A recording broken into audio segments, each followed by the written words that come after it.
Ang kwento ni Tomby. Ang kwentong ito ay hango sa totoong buhay. Mula ito sa isa nating tagapakinig.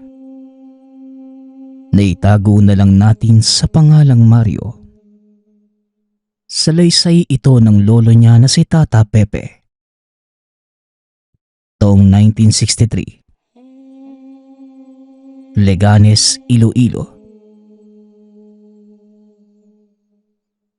Magandang araw, Aling Soledad. Ang aga po yata ninyo ngayon. Saan ho ba ang punta ninyo? Bungad ni Mang Berto. Si Aling Soledad ay biyuda at may isang anak na binata. Linggo ng araw na yon, naging panata na ni Aling Soledad na dumalo sa misa. Ito lamang ang pinanguhugutan ng lakas ng loob at nakakapitan sa araw-araw na pakikibaka sa hamon ng buhay. Magandang araw naman, Roberto. Nakalimutan mo na ba?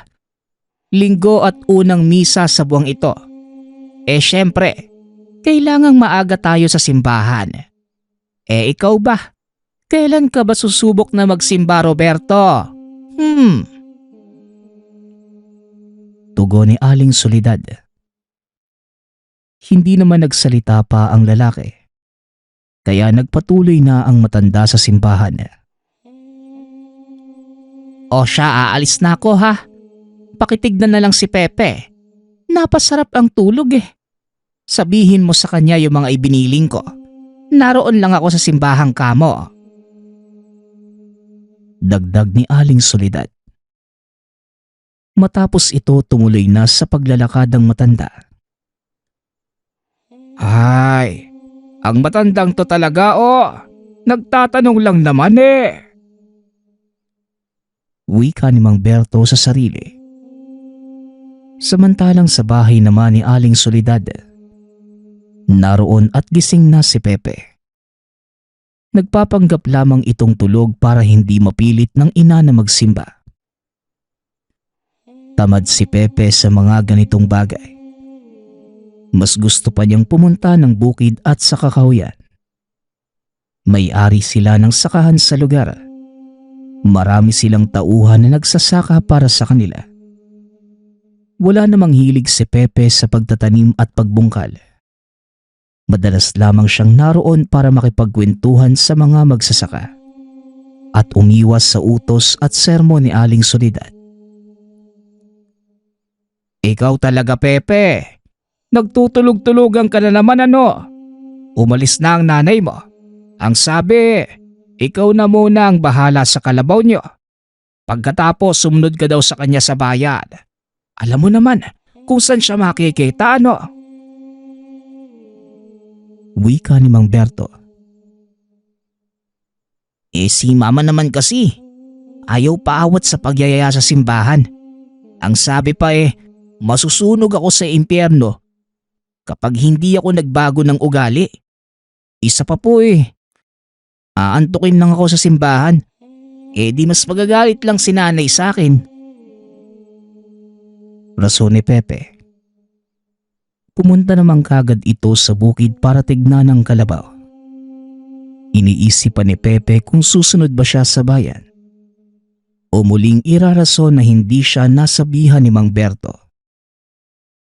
Ngunit pagkarating sa bukid, nagulat si Pepe nang makitang nakahandusay ang kalabaw.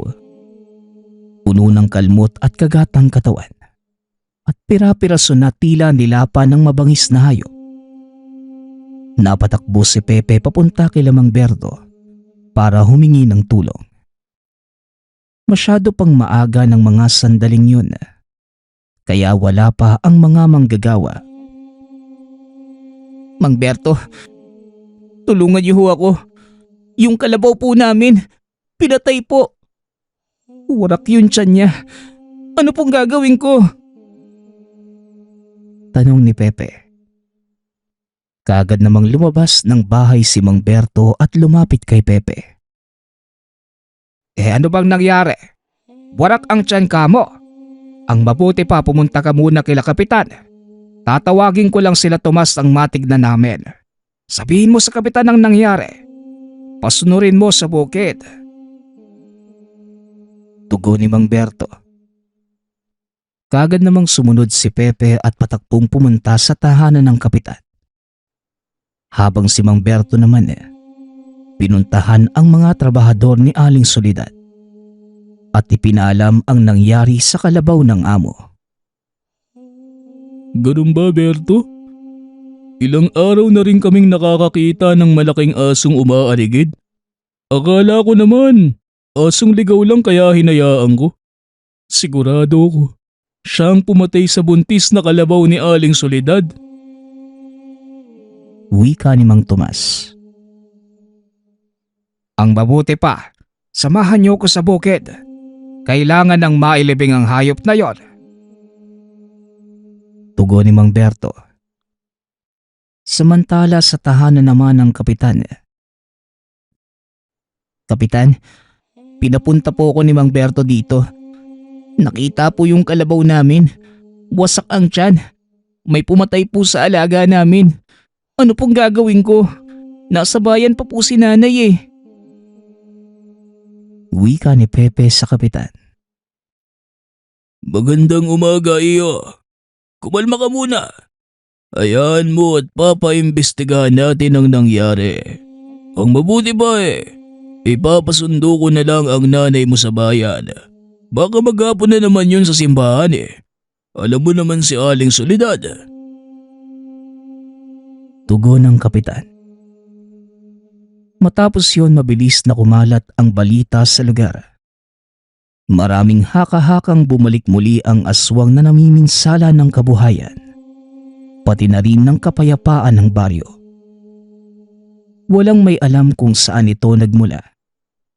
Nagawa na rin nilang matunton ang kuta ng nilalang. Ngunit natakasan pa rin sila. Kaya muling nabalot ng pangamba ang mga residente dahil nanumbalik ang salot na aswang.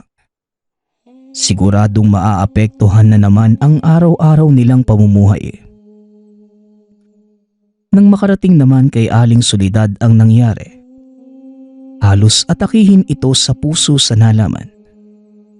Yun lamang ang nag-iisa nilang kalabaw at wala naman silang pera para bumiling muli. May sakit sa puso ang Gina, kaya labis na nabahala si Pepe sa kalagayan ng ina. Wala naman din siyang maitutulong. Palamunin lamang ito sa tahanan at madalas lamang gumala. Dahil sa nangyari, ilang araw nagkasakit si Aling Soledad. Nakaratay na lamang sa higaan. Anak, hindi ako makakapunta sa simbahan ngayon. Kahit isa man lang sana sa atin makapunta. Pagbigyan mo naman ng nanay, anak. Ikaw na muna ang magsimba at ihingi mo ng tulong ang kabuhayan natin at kalusugan. Pakiusap ni Aling Soledad. Wala nang nagawa pa si Pepe. Mahal niya ang ina at kahit matigas ang ulo, mabait naman ito at magalang. Huwag na po kayong mag-alala, Nay. Sige na ho, ako na ho ang pupunta ng simbahan. Magpahinga na lang po muna kayo at magpalakas. Tugon ni Pepe. Tinupad niya ang pangako sa ina. Pumunta ito ng bayan matapos ang 15 taon na hindi pagsisimba. Ngayon lamang siya muling nakatapak ng simbahan. Maging sa bayan, umabot na ang usapan patungkol sa salot na aswang na namemerwisyo sa lugar. Hindi lang pala kami ang napinsala ng pesteng aswang na yan. Kung meron lang sanang tao na kayang kalabanin at puksain ng aswang na yon, di sana mas mapayapa at masagana ang bayang to. Ito ang iniisip ng binata habang nasa loob ng simbahan at nakikinig sa misa. Wala man sa ugali ang pagdarasal. Humingi pa rin siya ng tulong sa Panginoon. na maging maayos na ang ina at mailayo sila sa bagsik ng aswang. Nang matapos ang misa, kagad namang naglakad pauwi ang binata. Hanggang sa may matandang lalaki na nagsalita sa likuran ni Pepe. Magandang umaga, iho. Pasensya ka na kung naabala kita, ha? Itatanong ko lang sana kung kilala mo si Soledad na byuda. Sa pagkakaalam ko, nasa baryong ito ang bahay niya. Tanong ng matanda. Magandang araw din po, tatang. Bakit niyo po hinahanap si nanay? Sino po ba kayo? Meron po ba kayong kailangan sa kanya? Tugon ni Pepe. Napangiti naman sa kanya ang matanda. Aba, ikaw na pala ang anak ni Soledad. Ako nga pala si Tata Hasmin. Kakilala ko ang nanay mo. Hindi naman sa nagmamalabes. Baka pwede namang akong sumabay sa'yo. Matagal ko nang hindi nakikita si Soledad. Kamusta naman ang nanay mo? Muling wika ng matanda na nagpakilala bilang Tata Hasmin. Pinagdudahan naman ito ni Pepe. Wala naman siyang naaalala na nabanggit na kamag-anak o kaibigan na nagngangalang Hasmin. Puro uban at puti na ang mga kilay at balbas na matanda. Medyo kakaiba din ang pananamit ni Tata Hasmin. Ngunit bilang paggalang, isinama pa rin niya ito sa tahanan at kukumprontahin na lamang kung sakaling hindi talaga kakilala ng ina. Nang makarating ng tahanan, pumasok na si Pepe at nilapitan ang ina. Iniwanan niya muna si Tata Hasmin sa labas. Nay, may matandang naghahanap po sa inyo. Tata Hasmin daw po ang pangalan eh. Napakakulit. Kilala niya daw po kayo. Tsaka gusto kayong makausap. Wika ni Pepe habang kamot ang ulo. Kahit masama ang pakiramdam, biglang napabangon ang ina. Pilit na naglakad palabas ng bahay. Kagad nitong nilapitan ang matanda at nagmano. Mano po, itay? Ano pong ginagawa niyo dito? Tanong ni Aling Soledad sa matanda. Nagulat si Pepe at napayuko. Hindi niya inakalang lolo niya pala ang matandang kausap. Nahiya ang binata at marahang lumapit sa matanda sabay mano. May nakapagsabi sa akin na nagkasakit ka. Tsaka may problema din kayo sa baryo. Kaya naisipan kong bisitahin ng unika iha at ang apo ko. Abay, hindi ko akalain. Ganito na pala kalaki si Pepe. Ang tangkad at ang gandang lalaki. Wika ni Tata Hasmin. Lingid sa kalaman ni Pepe. Tanyag namang gagamot ang lolo sa kabundukang nasasakupan nito. Kaagad naman silang pumasok sa tahanan. Naghanda ng mga halamang gamot ang matanda at pinainom niya ito sa anak. Para kay Tata Hasmin. Napakadaling gamutin ng mga ordinaryong karamdaman na hindi kayang gamutin ng mga modernong gamot at medisina. Maraming salamat po tay sa pagpunta. Noong nakaraang linggo, nabiktima po ng aswang yung nag-iisang kalabaw namin. Yun na nga lang ang naiwan ng tatay ni Pepe. Tsaka katuwang namin sa pagsasaka. Hindi ko na alam tay kung paano ipagpapatuloy ang sakahan. Kahit yung mga trabahador namin sa taniman, nagsialisa na. Hindi na makapagsaka. Nangangamba rin sa mga buhay nila. Hanggang ngayon po hindi pa din nahuhuli ang aswang na gumagala dito. Paubos na nga po yung mga naitabi kong pera dahil sa karamdaman ko. Tsaka sa araw-araw na gastos dito sa bahay. Sumbong ni Aling Soledad sa ama na tila batang paslit. Inalo naman siya ng matanda. Sinabing gagawa nila ng paraan ang problema ng baryo. Iniabot din ito sa anak ang isang supot na may lamang pera. Dagdag pa ng matanda, doon na muna siya mananatili.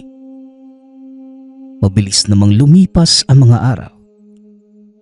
Nakapalagayang loob na ni Pepe ang lolo. Apo, maaari mo ba akong samahan sa bukirin ninyo? Gusto ko lang makita ang lugar.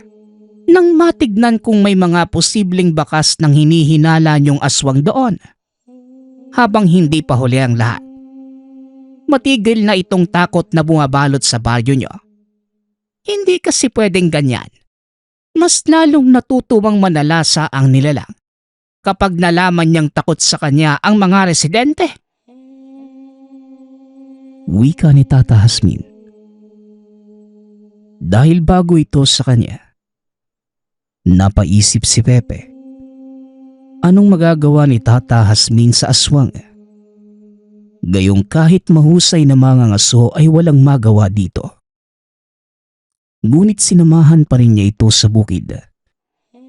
Pagkarating doon, wala namang kakaibang ginawa si Tata Hasmin. Tinignan lang nito ang matandang puno na pahingahan ng mga magsasaka at ang maliit na bukal na nasa dulo ng pag-aaring lupain. Lolo, ano po bang hinahanap nyo? Baka po matulungan ko kayo. May magagamit ba tayo laban sa aswang? Pagpatakpo ng 6:00 ng hapon, nasa loob na po ng bahay nila yung mga tao eh. Wala na pong gustong lumabas. Kahit nga po mga tanod, takot ding rumonda eh. Wika ni Pepe. Ngunit hindi din naman masisisi ang mga kabaryo. Walang taong nasa tamang pag-iisip na isasakripisyo ang sarili para lamang malapan ang aswang. Ngunit seryoso ang mukha ni Tata Hasmin. Tinitignan ang mga bakas sa damuhan. Nang matapos niyaya na nito pauwi ang apo. Sa daan pauwi, nakasalubong nila si Mang Bertong humahangos. May dala itong maliit na bayong na tila may kabigatan ang laman. Nakangiti pa itong bumati sa dalawa at tagmano sa matanda. Magandang hapon po, Tata Hasmin, Pepe. Mukhang galing kayo sa bukid ha. Kamusta naman ang lagay ng taniman? Tanong ni Mang Berto. Wala naman pong nagbago eh. Matataas nga din po ang damo dahil wala namang umaasikaso. Saan ho pala kayo galing? Mukhang pagod na pagod kayo ah. Tanong ni Pepe. Sa kabilang baryo. Naimbitahan ako ng kumpare kong magkatay ng baboy para sa binyagan. Eto nga pinabaunan pa ako ng ilang piraso. Paano? Mauna na ako at pakukuluan ko pa itong karne. Tugon ni Mang Berto. Ilang sandali pa umuwi na sila Pepe sa tahanan matapos ang pagsasaliksik sa lugar. Habang nakaupo sila sa bakuran at nagpapahinga sa mahabang paglalakad. Natatakot ka ba sa aswang po?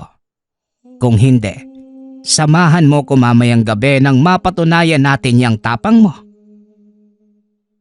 Paghamon ng lolo. Tinanggap naman ni Pepe ang hamon.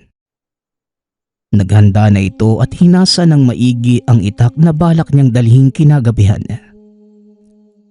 Habang si Tata Hasmin naman, nakikita niyang nagtatabako lang at palakad-lakad sa bakuran. Nagpapausok ito sa paligid habang nag-uusal. Kinagabihan, nagtanong na si Pepe kung hindi pa ba sila aalis. Tumugon naman ng lolo na mag-antay lamang at kumalma. Pagsapit ng eksaktong 8:00 ng gabi, niyaya na siya ni Tata Hasmin. Habang si Aling Soledad naman, naiwan sa tahanan at pinapahinga pa rin ang katawan. Lolo, saan ho ba talaga tayo pupunta? Paikot-ikot lang tayo dito sa bahay eh. Akala ko ba, tutugisin natin yung aswang? Tanong ni Pepe. Ngunit pinatahimik lamang siya ni Tata Hasmin at tumuro sa isang banda. Nagulat si Pepe nang makita na may nilalang na marahang gumagapang paakyat sa bubungan ng tahanan at sumilip sa bintana. Nagulat na lamang si Pepe dahil sa isang kisap mata. Nawala na sa tabi niya ang matanda at naroon na sa likod ng aswang. Walang kahirap-hirap nitong sinakalang nilalang. Isinaliya pababa ng bubungan. Lumundag ang matanda at tinuhod ang leeg ng aswang. Dahilan kaya nahirapang huminga ang nilalang. Sinakalito ng matanda at pilit na itinutulak sa sahig. Patuloy naman sa pagkawala ang aswang. Natulala lamang si Pepe nang makita ang mga nangyayari. Hanggang sa nakahanap ng tiyempo ang aswang. Nakawala ito sa pagkakasakal ng matanda dahil sa dulas ng katawan. Kagad nitong sinugod si Pepe. Ngunit bago pa man tuluyang makalapit ay napigilan na ito ni Tata Hasmin. Ano ka ba, Pepe? Hindi ito oras para maduwag. Nasaan na ang tapang mo kanina? Kung hindi ka kikilos, pareho tayong mamamatay dito. Wika ni Tata Hasmin. Nanginginig si Pepe at nanlaki ang mga mata sa mga nasaksihan. Nararamdaman din niya ang hininga ng aswang sa sobrang lapit. Hindi makagalaw ang matanda. Malakas ang aswang at pilit pa rin itong pinipigil ni Tata Hasmin na makalapit sa apo. Nakangiti na ang aswang na tila sigurado siyang mapapatay niya ang maglolo. Ngunit nilakasan ni Pepe ang loob. Kinuha niya ang itak at tinarak sa dibdib ng nilalang. Nawalan ito ng balanse. Mabilis na dumistansya sa maglolo. Dahil sa natamong pinsala, minabuti ng aswang na umatras sa tumakas. Tinamaan pa ito ng palaso ng matanda sa bandang likuran malapit sa puso. Ngunit kahit ganun nakatakas pa rin ang nilalang. Nang mabawi ni Pepe ang lakas, tinangkapan itong sundan ng aswang. Subalit pinigilan na ito ni Tata Hasmin. Tama na, Pepe. Sapat na ang pinakita mo ngayong gabi. Apo nga talaga kita. Nananalaytay sa'yo ang katapangan. Wika ni Tata Hasmin. Pero lo, nakatakas po yung aswang eh. Paano kung balikan niya tayo? Tsaka bakit ba sinisilip niya yung bahay natin? Tanong ng binata. Kaya pala napapadalas ang pag-aligid ng aswang lalo na kapag mag-isa ang nanay mo. Naaamoy niya ang mahinang katawan ni Soledad. Alam mo po, bukod sa mga buntis at sanggol, paborito din ng aswang ang mga may sakit at nasa bingit na ng kamatayan. Sinadya ko din talagang umalis kanina nang makumpirma ko ang hinala ko. Pero wag kang mag-alala. Bukas malalaman na natin kung sino ang aswang. Tugon ni Tata Hasmin.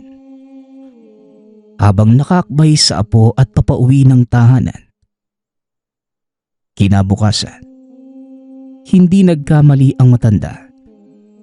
Kilala ni Pepe ang aswang. Walang iba kundi ang katiwala nilang si Mang Tomas. Kumalat sa buong baryo ang pagkamatay ng katiwala ni Aling Soledad. Nakumpirma nila nang makita na may saksak ito sa dibdib at tama ng palaso sa likod. Hindi naman maintindihan ni Aling Soledad kung bakit nagawa nitong pagtangkaan ng buhay. Gayong naging mabuti naman siya kay Mang Tomas. Kalaunan, nalaman ng pamilya ni Pepe na nakasagutan pala ito ni Aling Soledad noong nakaraang 2 buwan.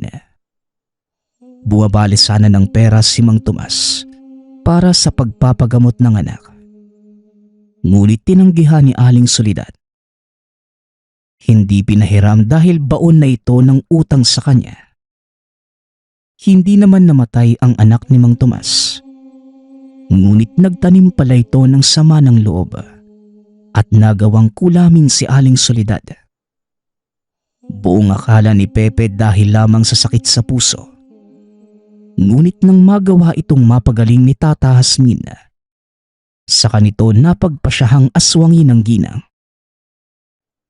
Inamin naman ni Tata Jasmin na alam na niya ang lahat noong gamutin niya si Aling Soledad. Subalit kailangan niya ng mas matibay na ebidensya. Ngunit ayon kay Tata Jasmin, hindi yon ang aswang na salot dahil mahina ito. Minsan ang nakasagupa ni Tata Jasmin ang salot na aswang at mas malakas ito nang hindi hamak kumpara kay Mang Tomas. Ipinakita pa ng matanda ang peklat sa dibdib na gawa ng salot na aswang. Minabuti ng lolo ni Pepe na doon muna mamalagi at dahan-dahang turuan ang apo sa mga gawaing bukid at maging sa panggagamot. Kalaunan doon lamang nalaman ni Pepe na si Tata Jasmin ay tanyag na berdugo ng mga aswang at salot. 3 dekada na ang nakalilipas. Wala na muling insidente ng pang-aaswang na nangyari sa lugar. Bumalik na ang sigla ng komunidad. Habang si Pepe naman, mula sa isang irresponsableng binata, nahubog ito bilang maginoo at magandang ehemplo sa baryo. Unti-unting naibangon nila ang kabuhayan at muling napaunlad. Ang lahat ng ito ay dahil lamang kay Tata Jasmin na matandang berdugo. Ang susunod nating kwento ay mula sa isa nating tagapakinig. Naitago na lang natin sa pangalang Abner. Taong 1989. Probinsya ng Iloilo. Sa isang maliit na barangay sa lugar ng Iloilo, naninirahan ang pamilya ni Abner. Ito na ang kinalakihang lugar ng mag-asawa. Isa ang kwento nila sa mga magkababatang nagkatuluyan sa huli. Kaya namang kilala ang mag-asawa sa lugar. At halos lahat ng mga kapitbahay ay kaibigan ng mga ito.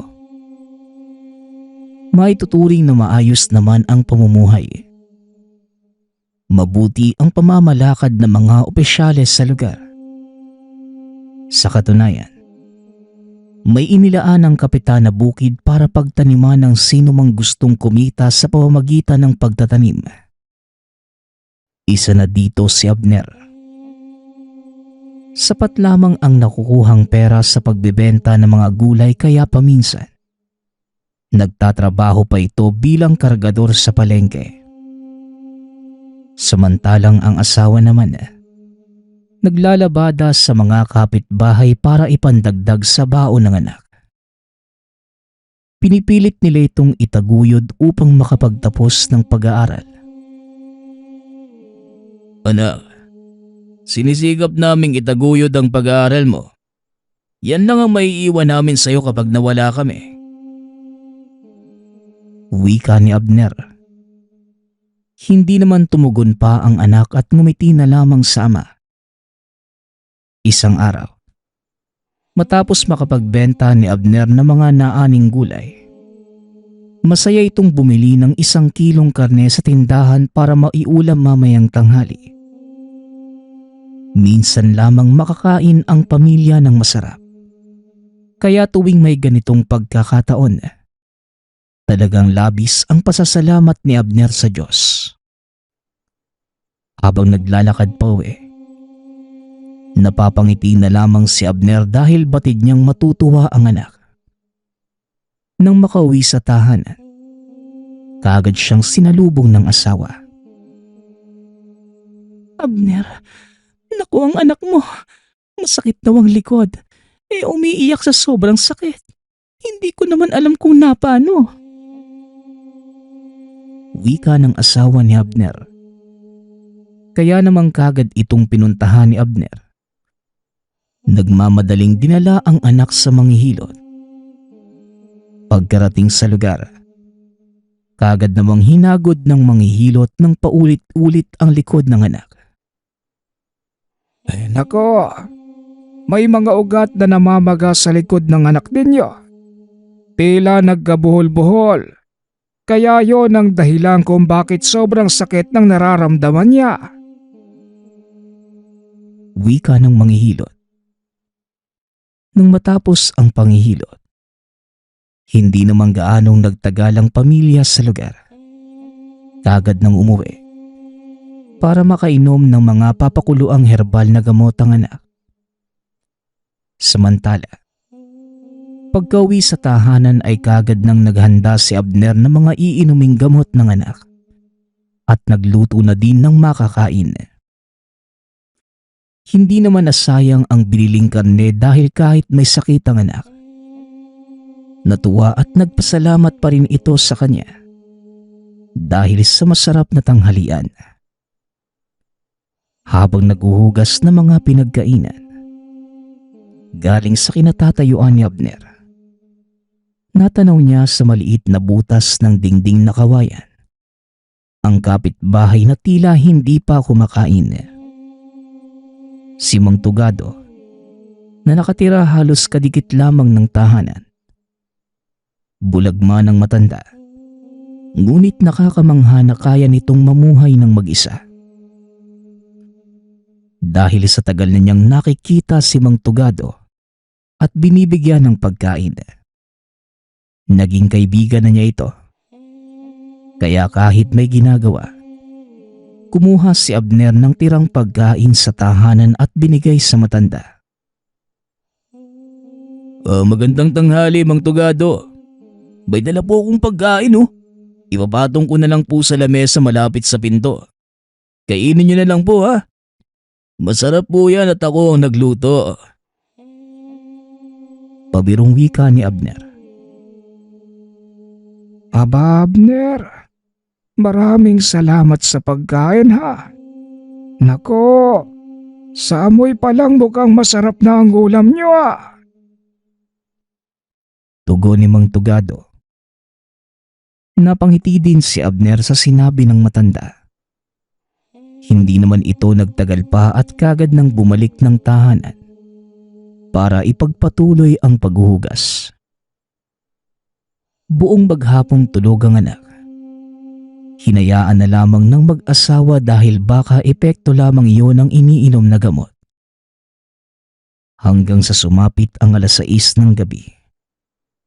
Habang nakaupo si Abner sa bakuran, narinig niyang sumisigaw ang anak. Sa puntong yun, hindi na makayanan ng anak ang sakit. Hanggang sa bigla na lamang itong nawala ng malay. Dahil dito, hindi na nagdalawang isip pa si Abner na dalhin ang anak sa albularyo. Maswerte naman ito na kahit gabi na, pinagbuksan pa rin sila ng manggagamot. Inilahad ng ama ang nararamdamang sakit ng anak. Kaya hinawakan ito sa palad ng manggagamot. Nako, ano bang nangyari sa anak ninyo? Bakit niyo siya pinabayaang nagagala lang? Napaglaruan ng engkanto ang anak ninyo. Wika ng manggagamot. Napailing na lamang si Abner. Hindi niya talaga alam kung ano bang nangyari sa anak. Sinabihan ng manggagamot si Abner na ihiga ang bata sa katre. Nagbitaw ito ng mga orasyon. Kumuha ng maliliit na bato. Inilagay sa bao at sinindihan gamit ang papel na may mga nakasulat. Habang nagdarasal, patuloy lamang ito sa pag-ihip ng usok sa buong katawan ng anak ni Abner. Maya-maya pa, Nang matapos sa ginagawa ay naupo ito sa tabi ng bata habang sinasabing, May pagkakamaling nagawa ang anak mo sa engkanto. Pero hindi ko matukoy kung ano ang eksaktong dahilan. Ni hindi ko din malaman kung saan siya nakatira. May sabulag para sa manggagamot ang ibinakod sa katawan ng anak ninyo. Kaya aamin ako sa inyo. Mahihirapan akong tulungan kayo na humingi ng tawad sa engkanto. diretsahang wika ng manggagamot. Bahagyang nanghina ang tuhod ni Abner sa narinig sa manggagamot. Ngunit nagpasalamat pa rin ito sa matanda dahil sa pagsabi ng totoo. Sa lugar nila Abner, maraming mga nagpapakilalang albularyo na hindi naman talaga nakakagamot. Kaya pili lamang ang pinagkakatiwalaan nito. Hindi na nagtagal ang pamilya at bago pa umuwi, pinadalhan ito ng kwintas na may botelya para magsilbing proteksyon sa bata sa mga nilalang. Pagka-uwi sa tahanan, naging kalmado naman ang anak at ayon dito, bahagyang nawala ang sakit sa likod. Bagamat nakatulog kagad ang mag-ina, si Abner ay hindi naman mapakali. Kakaisip kung saan pwedeng dalhin ang anak.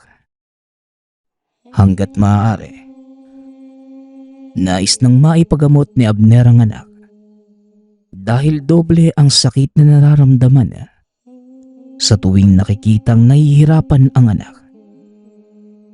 Hanggang sa lumipas ang ilang araw, linggo, at umabot ng buwan. Ganun pa rin. Pansamantala lamang nawawala ang sakit ng likuran.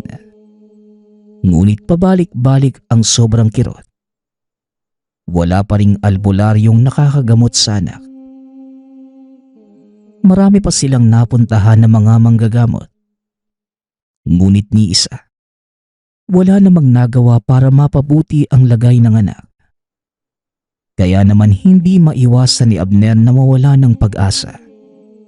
Lalo pat mas lalong lumalala ang sakit ng anak. Sa katunayan, may lumalabas na sobrang sangsang na amoy na nagmumula sa malaking sugat sa likod ng bata. Mula sa pagsakit ng likod hanggang sa maliit na sugat at patuloy sa paglaki. Napakalambot ng balat at halos masakop na ang buong likod ng bata. Kaya nahihirapan na itong matulog dahil dumidikit ang balat sa tuwing hihiga. Hanggang sa isang umaga, habang abala sa pagwawalis si Abner, narinig niya ang kapitbahay na sumisigaw.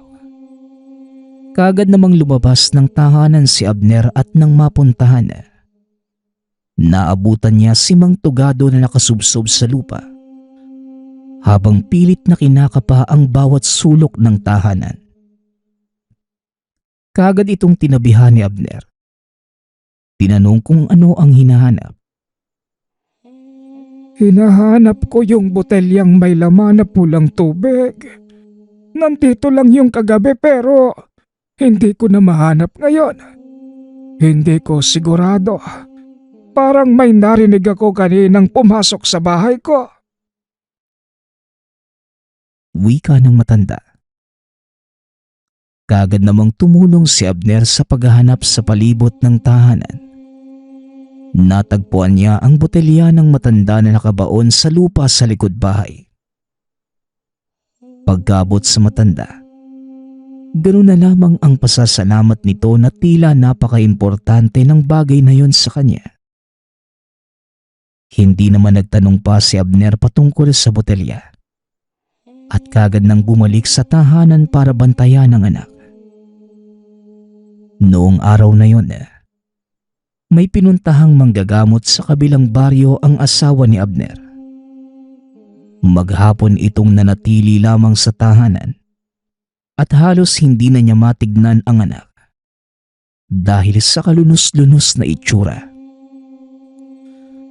Hanggang sa sumapit ang 5:00 ng hapon, Nakarating na ang asawa ngunit sa kasamaang palad. Lumipat na pala ng ibang probinsya ang manggagamot. Halos mangiyak-ngiyak na si Abner sa narinig Hindi na niya maintindihan ang nararamdaman. Lumabas muna ito ng tahanan. Ngunit kusa siyang dinala ng mga paa sa tahanan ng kapitbahay na si Mang Tugado. Hindi na niya napigilan ang pag-iyak. Isinalaysay niya sa matanda ang mapait na sinapit ng anak. Alam kong masama ang loob mo dahil sa kalagayan ng anak mo. At bilang ganti sa patuloy mong pagtulong sa akin, dalhin mo siya dito bukas sa bahay ko. Bago sumilang ang araw, mahigpit kong ipinapayo sa iyo, iho. Kayong dalawa lang ng anak mo ang papayagan kong makapasok sa tahanan ko. Wika ng matanda. Dahil dito ay napatitig si Abner sa mata ni Mang Tugado at napatanong kung manggagamot ba ang matanda. Hindi naman sumagot si Mang Tugado. Bagkus ngumiti lamang ito sa sinabi ni Abner. Dahil hindi niya malaman kung saan maghahanap ng makakagamot sa anak, pinanghawakan na lamang ni Abner ang mga katagang sinabi ni Mang Tugado. 3:00 pa lamang ng madaling araw. Pumunta na si Abner kasama ang anak sa tahanan nito. At nang makapasok, ganun na lamang ang pagkagulat ni Abner. Nang maabutang nagbabasa ng libreta ang matanda. Nakakakita po kayo, Mang Tugado? Paano? Di ba po matagal na kayong bulag? Tanong ni Abner. Marami ka pang hindi nalalaman sa mundong ito, Abner. Ipagkatiwala mo muna sa akin ang anak mo. Bilang kabayaran na rin sa lahat ng nagawa mong pagmamalasakit sa akin. Tugon ng matanda. Halos hindi pa rin makapaniwala si Abner. Tuwid na nakatitig sa kanya ang matanda habang nagsasalita. Sa ilang taon na paninirahan sa lugar, ito lamang ang unang pagkakataong nalaman niya at mismong nasaksihan ang pagiging normal na mga mata ni Mang Tugado. Hindi nagtagal. Pinahiga na nito ang bata sa malapad na lamesa. May mga tuyong dahon na nilagay ang matanda sa metal na kahon at dahan-dahang pinausukan ang buong katawan ng bata. Halos maubos naman ang boses ng anak kakasigaw. Nakikita ni Abner kung paano halos sumiwalay ang balat ng anak sa bawat usok na dumadampi sa katawan ng bata. Maya-maya pa, nang pahira ni Mang Tugado ng pulang likido ang buong likod ng anak na galing sa botelyang minsang nahanap ni Abner. Nakaramdam ng kaunting kaginhawaan ng bata. Dahan-dahan itong tumahimik at maya-maya lang nakatulog na ito ng mahimbing. May nakausap na engkanto ang anak mo. Malinaw sa mga nababasa ko na humiling siya ng pabor. Ngunit hindi siya nakapag-alay ng kapalit kaya nabalikan siya ng engkanto. Yun ngayon ang nangyari sa anak mo, Abner. Sariling katawan niya ang sinisingil ng elemento. Pero sana, hindi pa huli ang lahat. Maganda kayo at ngayon mismo. Pupuntahan natin ang bundok na tirahan ng engkanto para humingi ng tawad sa kanya. Wika ni Mang Tugado. Matapos yun, pumunta sa likod ng tahanan ang matanda at nang makabalik, meron na itong dala na 7 buhay na pulang manok. Iyon ang alay na tinutukoy ng engkanto. Kagad namang naglakad ang mga ito palabas ng tahanan dahil bawal silang abutan ng sikat ng araw sa pag-aalay. Habang karga ni Abner ang anak, walang humpay ito sa pagdarasal na sana yun na ang maging sagot sa kagalingan ng bata. Nang makarating sa bundok, hinanap na matanda ang parte kung saan may magkakadikit na puno ng kawayan. Dito pilit na pinapaluhod ni Mang Tugado ang bata, habang inaalayan ni Abner ang parteng likod nito. Nagumpisa nang magpakawala ng mga usalang matanda at habang ginagawa yun, ganoon na lamang ang paghampas ng napakalalakas na hangin sa dahon ng mga kawayan. Maya-maya pa, kumanta si Mang Tugado na nagpataas ng balahibo ni Abner. Paisa-isa nitong tinanggalan ng ulo ang mga manok gamit ang dalang karit. Nang matanggal ang lahat ng ulo ng manok, sabay-sabay na inilapit na matanda ang mga manok sa paanan ng kawayan. At nang matapos, inusala ni Mang Tugado ang likod ng anak ni Abner. Ganun na lamang ang pagkabigla ng ama nang dumaloy ang napakaraming dugo sa likuran ng anak. Kasabay ng patuloy na pagpatak ng mga dugo ay nilapit ito ng matanda sa paanan ng kawayan. Hinayaang saluhin ng mga ugat ang dugong nanggagaling sa bata. Nang matapos ang ritual, diretsyong lumuhod ang matanda habang binabanggit ang pangalan ng anak ni Abner. Maniwala man kayo sa hindi, habang ginagawa yon ng matanda, biglang may munting liwanag na bumungad sa kanya at nang hawakan. Kitang-kita ni Abner na mula ito sa isang napakaliit na bato na itinago naman ni Mang Tugado. Matapos yon, kusang tumayo ang anak ni Abner na tila wala nang iniindang sakit. Ngunit nang tignan naman ng ama ang likod, naroon pa din ang malaking sugat. Samantala, matapos na mailagay na matanda ang nakuhang puting bato, nagyaya na itong bumaba na ng bundok. Habang naglalakad, napansin naman ni Abner na tila bumalik na sa dati si Mang Tugado. Bago pa man sumapit ang bukang liwayway, nakauwi na sila sa kani-kanilang tahanan. Kagaya ng nakagawian, nangangapa pa rin ang matanda sa daan gamit ang dalang tungkod. Kaya naman hindi maiwasan ni Abner na matanong ang matanda kung muli na ba itong nabulag. Ayon dito, huwag na lamang itong maingay sa mga nalaman. Kung ano man ang nakita at nasaksihan, mananatili na lamang ito sa alaala ng mag-ama. Sumang-ayon naman si Abner sa sinabi ng matanda. Inirespeto niya ang anumang sikreto nito, lalo pat yun ang rason kung bakit tuluyang gumaling ang anak. Hindi pa man nakakapasok sa tahanan ni Mang Tugado, narinig na nito ang boses ng asawang nag-aalala sa biglaang pagkawala ng mag-ama. Muli siyang humingi ng pasasalamat sa matanda. Umuwi na sa sariling tahanan. Naramdaman ito na medyo guminhawa na ang pakiramdam ng bata.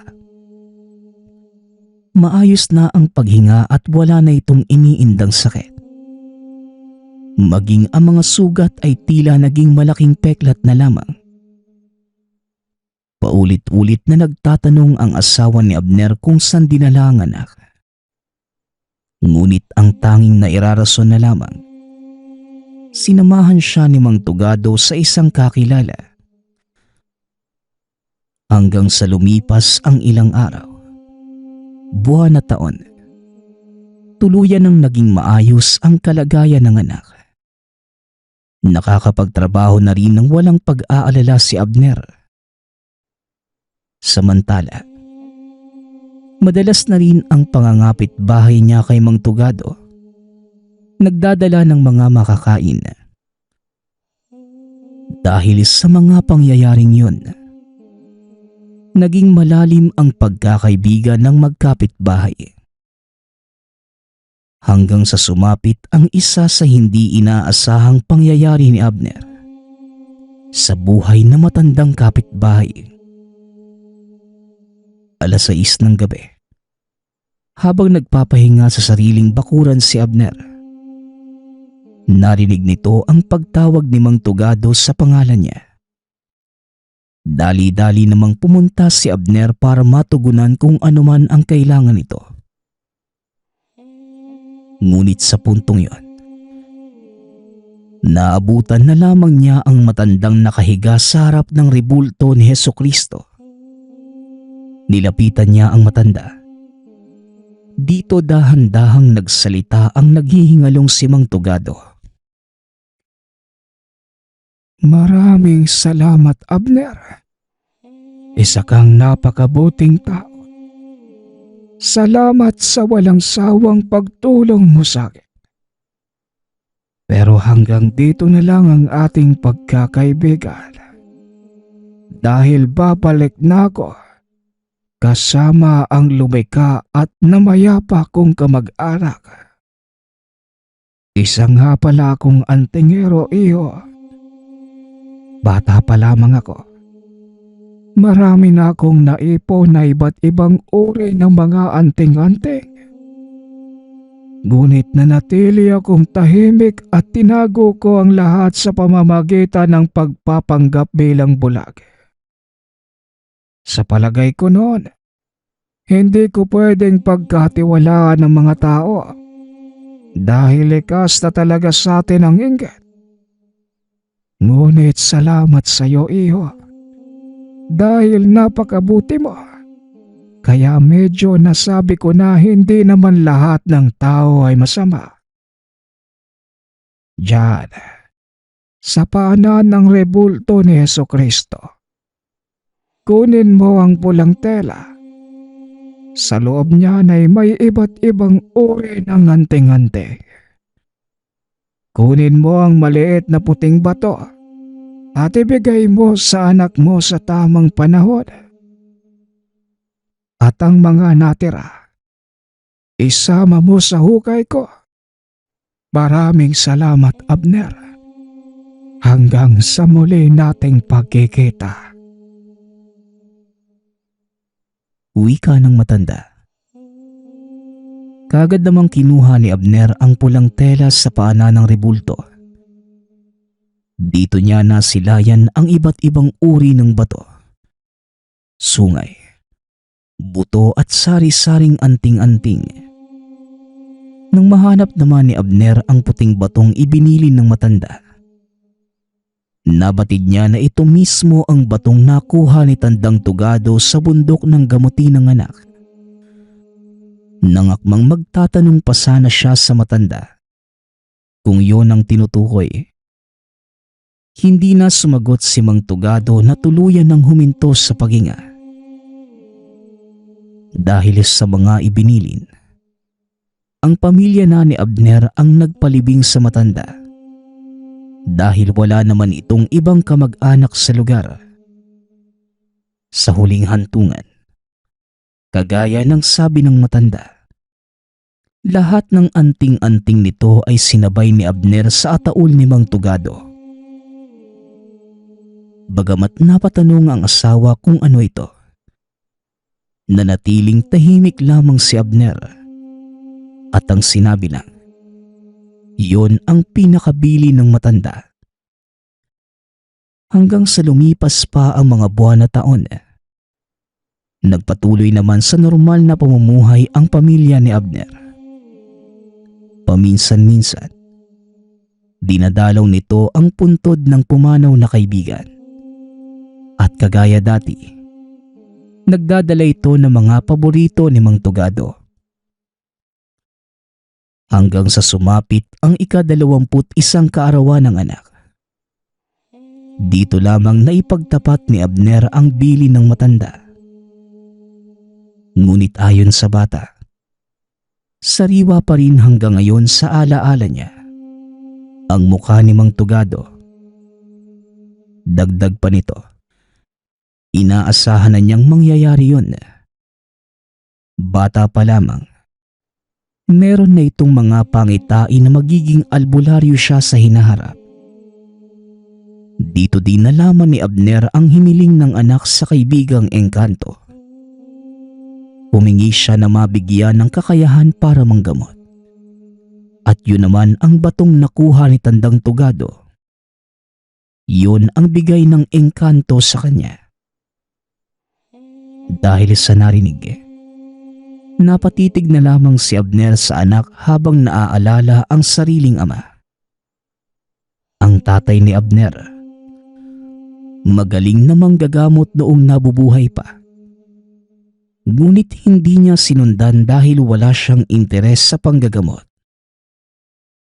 Ang anak ang nakakuha ng pag-uugali nito.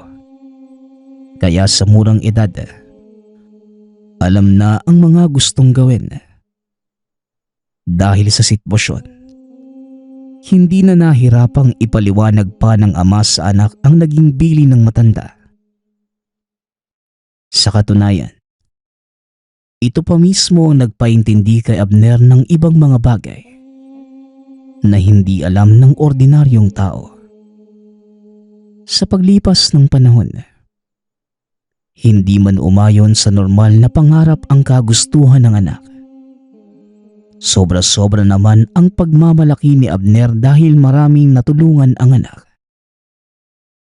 Sa katunayan, naging isang dalubhasa ang binata sa edad na 25. Marami na ang dumadayo sa lugar para makapagpagamot. Ngunit lumipas ang maraming taon. Masayang lumisan sa mundo si Abner at ang asawa nito. Hindi naman naging mahirap sa anak na si Roelio ang pagtanggap. Matagal na niyang tanggap na dadating ang araw na mawawala sa mundo ang mga magulang. Ngunit para sa kanya, alam niyang sobra-sobra ang pagmamahal na binigay ng mga magulang sa nag-iisa nilang anak. At dagdag pa nito, ang pamilya ay regalo na nagtatagal panghabang buhay. Mawala man ang mga ito, naiiwan pa rin sa kanya ang pagmamahal ng mga ito na panghabang buhay. Nagpapasalamat nga pala ako sa lahat ng sumusuporta sa ating channel. Nawa ay patuloy niyong suportahan at pakinggan ang ating mga kwento. Hanggang sa muling pakikinig. Paalam.